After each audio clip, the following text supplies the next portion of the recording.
Dva akcija i evo je Milosava tajkunka, evo vidite šta jede.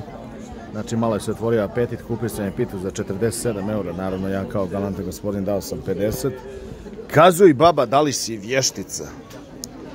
I evo ga moj brat koji me izdao zbog Mirka Kojića, najvećeg cinkaroša koji radi antikampanju. Glodar. Kao Glodar klasiča. What you think about of Mirko Kojić? To je nemoguće šta se meni ovdje dješava. Tako da Milosava, reci nešto. Kako je živjeti kao tajkunka? Iza tebe ste 3 bakice, a? Nije lako, a? Zajebana Milosava tajkunka na Pier Lotiju. Vidite kako živi, kak kraljica. Ne mogu, brate, ja pitam, brate, to je vjerovatno skuplje od €1,20. I evo ga naš kumara, koji nam donosi Coca-Cola, pa ovo ne može Mišković da izdrži. Kao imamo i cevčice, ovo, ono, nes kafica za mene. Lady, šta ćeš da piješ ti, Branka? Kako? Više sam dobila. Excuse me, one more coke, okej? Više sam dobila Fatimino oko za sreću. I evo je, vidite ovu ženu. Ali ne, htjela sam da mu kupim kapicu, pa nema gore. Pa sam izašla na onu ulicu, sve je zatvoreno. Htjela neku igračkicu da mu kupim, ja ne mogu ovdje doći do izražaja od ovih ljudi, od ove moje zubarke. Od ove moje zubarke ne mogu doći do izražaja. Evo, Fatimino oko za sreću.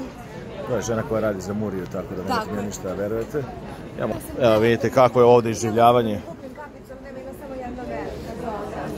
Da vidimo ovaj. Znači ovaj će se zvati klip Milosava tajkunka sa Pier Lotija. Evo vidite.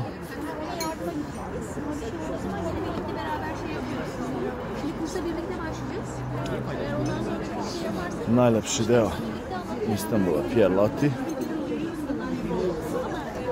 Tako da evo vidite ovaj tajkunčiće koji ja ovdje snimam, radim za njih.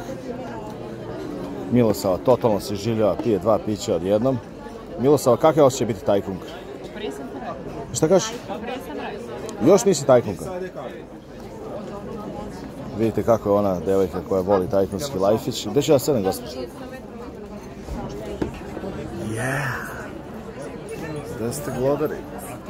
Frizurica. Šta kažete, gospođo? A kad ja mogu gore se popnem ovako debeo, nema se dereš na mene, bre, snimam to, si normalno, naši fanovi mogu svašta da pomisliti. Mogu da dođu na gajbu sa motikama, s lopatama. Svašta može se dješava ovdje. Da ruše naš život. Nešto se ovdje dješava.